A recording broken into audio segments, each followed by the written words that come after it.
Devadula project సందర్శించిన ముఖ్యమంత్రి అన్ని మోటార్ల విడుదల చేయాలని ఆదేశాలు బీఆర్ఎస్ పార్టీ పోరాటం వల్లనే అని మాజీ మంత్రి తన్నీరు హరీష్ రావు అన్నారు. వరంగల్ నగరంలో నిర్మిస్తున్న సూపర్ స్పెషాలిటీ ఆసుపత్రి పనులను మాజీ మంత్రి తన్నీరు హరీష్ రావు పరిశీలించారు. కార్యక్రమంలో బీఆర్ఎస్ శ్రేణులు దాస్యం వినయ్ భాస్కర్, నన్నపునేని నరేందర్, డాక్టర్ టి రాజయ్య, ఆరూరి రమేష్, పెద్ది సుదర్శన్ రెడ్డి తదితరులు పాల్గొన్నారు. ఈ సందర్భంగా మాజీ మంత్రి టి హరీష్ రావు మాట్లాడుతూ కాంగ్రెస్ ప్రభుత్వం ఏర్పడినప్పటి నుండి ఒక్క ఎకరా భూసేకరణ చేయలేదన్నారు. దేవాదుల ప్రాజెక్టు పూర్తి చేస్తామని డెడ్ లైన్లు మారుతున్నాయి కానీ పనులు సున్నా అని తెలిపారు. గోదావరి మీద మీరు చేసింది ఏమిటని బీఆర్ఎస్ పార్టీ గోదావరిని నిండుకుండలాగా చేసిందని చెప్పారు. అసెంబ్లీలో మైక్ తిప్పకుండా వీడియో ఆపకుండా మాట్లాడే ధైర్యం మీకు ఉందా రేవంత్ రెడ్డి అని అన్నారు. చంద్రబాబుకు దాసోహమైన ముఖ్యమంత్రి రేవంత్ రెడ్డి అని పేర్కొన్నారు. బీఆర్ఎస్ అధికారంలో ఉంటే ఇప్పటి వరకు సూపర్ స్పెషాలిటీ హాస్పిటల్ ను ప్రారంభం చేసేవాళ్ళమని అన్నారు. ఫ్యూచర్ సిటీ ఆలోచనలో రేవంత్ రెడ్డి, హెల్త్ సిటీ ఆలోచన కేసీఆర్ది అని పేర్కొన్నారు. 24 అంతస్తులు కేసీఆర్ నిర్మిస్తే ఫినిషింగ్ వర్క్ చేసేందుకు ఇంత సమయమా అని అన్నారు. నిధులను కూడా గతంలోనే సమకూర్చాము.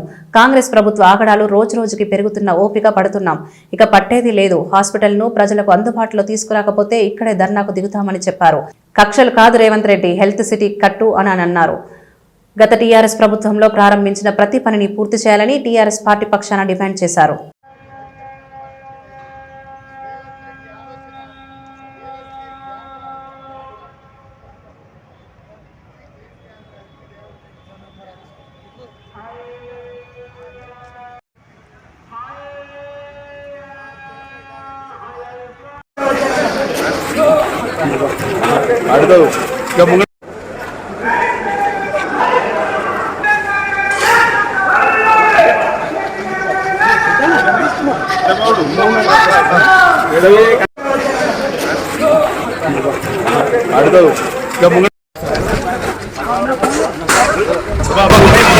నీ మంత్రినే నువ్వు మాట్లాడనీయలేదు.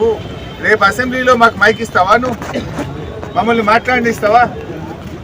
అందుకే నేను ఒకటే షరతు పెట్టినా, కెమెరా తిప్పొద్దు, మైక్ కట్ చేయొద్దు, మాట్లాడదాం. పట్టు ఎవరు ఏం చేశారో మాట్లాడదాం. రాష్ట్ర ప్రజలు చూస్తారు. ప్రజలే న్యాయ క్రిటికల్ పనులన్నీ బీఆర్ఎస్ పూర్తి చేయాల్సిందల్లా భూసేకరణ, కాల్వలు. కాంగ్రెస్ ప్రభుత్వం దేవాదుల ప్రాజెక్టు మీద నిర్లక్ష్యం చేస్తుందని అనేక విషయాలు మేము ఎత్తి చూపడం జరిగింది. అయితే తెల్లారి ముఖ్యమంత్రి గారు వచ్చి రివ్యూ చేయడం, అన్ని మోటార్లు నడపాలని చెప్పి ఆదేశించడం, అంటే కనీసం ప్రభుత్వం నిద్రలేసింది. బీఆర్ఎస్ పార్టీ తట్టి లేపితే ముఖ్యమంత్రి గారు దేవాదుల ప్రాజెక్టు విజిట్ చేసి అన్ని మోటార్లు కూడా నడపాలి అని ఆదేశించాల్సిన పరిస్థితి వచ్చిందంటే అది బీఆర్ఎస్ పోరాటం వల్ల, బీఆర్ఎస్ పార్టీ కృషి వల్ల అట్లీస్ట్ ముఖ్యమంత్రిలో చలనం వచ్చింది. చలనం వచ్చింది కానీ పని అయితే పూర్తి కాలే. సరే, మేము వచ్చిపోయిన తర్వాత దేవన్నపేట ఒక్క పంపు నడుస్తూ ఉన్నది, ఒక్క మోటార్ నడుస్తూ ఉన్నది. కానీ ముఖ్యమంత్రి గారు, మంత్రులు ఏం చెప్తారు? పదే పదే దేవాదుల ప్రాజెక్టు మాది మొదటి ప్రాధాన్యత అని పదే పదే ముఖ్యమంత్రి గారు, మంత్రులు చెప్తుంటారు. మాటల్లోనేమో మొదటి ప్రాధాన్యత ఉన్నది, చేతల్లో మాత్రం దేవాదుల ప్రాజెక్టు విషయంలో చివరి ప్రాధాన్యత కనబడతా ఉంది. ఎందుకు ఈ మాట అంటున్నంటే, బీఆర్ఎస్ హయాంలో 7,300 కోట్లు దేవాదుల ప్రాజెక్టు మీద ఖర్చు పెట్టి 2,20,000 ఎకరాలకు బీఆర్ఎస్ పార్టీ 3,20,000 ఎకరాలకు బీఆర్ఎస్ పార్టీ నీళ్ళు ఇచ్చింది. మేము 3,20,000 ఎకరాలకు నీళ్ళు ఇచ్చాం. కానీ కాంగ్రెస్ వచ్చిన 2.5 సంవత్సరాల్లో 1 ఎకరా భూసేకరణ చేసింది లేదు. కొత్తగా 1 ఎకరానికి ఆయకట్టుకు నీళ్ళు ఇచ్చింది లేదు. డేట్లు మారుతున్నాయి, డెడ్ లైన్లు మారుతున్నాయి.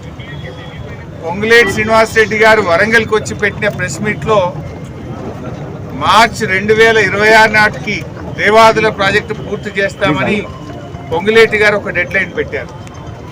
ఉత్తమ్ కుమార్ రెడ్డి గారు హైదరాబాద్లో వరంగల్ ఎమ్మెల్యేలతో సమావేశమైనప్పుడు 2027 మార్చి కల్లా దేవాదుల ప్రాజెక్టు పూర్తి చేస్తామని ఉత్తమ్ కుమార్ రెడ్డి గారు ఒక డెడ్ లైన్ పెట్టారు. నిన్న ముఖ్యమంత్రి రేవంత్ రెడ్డి గారు దేవాదుల ప్రాజెక్టు విజిట్ చేసి ఆయన ఇంకో కొత్త డెడ్ లైన్ పెట్టాడు. 2027 డిసెంబర్ నాటికి దేవాదుల ప్రాజెక్టు పూర్తి చేస్తామని ఆయన గారు ఇంకొక డెడ్ లైన్ పెట్టారు. పొంగులేటి గారిది ఒక డెడ్ లైను, ఉత్తమ్ కుమార్ రెడ్డిది ఒక డెడ్ లైను, రేవంత్ రెడ్డిది ఒక డెడ్ లైన్. డెడ్ లైన్లు మారుతున్నాయి, డేట్లు మారుతున్నాయి తప్ప ప్రాజెక్టులో అంగుళం కూడా ఇవాళ పని జరుగుతున్నటువంటి పరిస్థితి లేదు.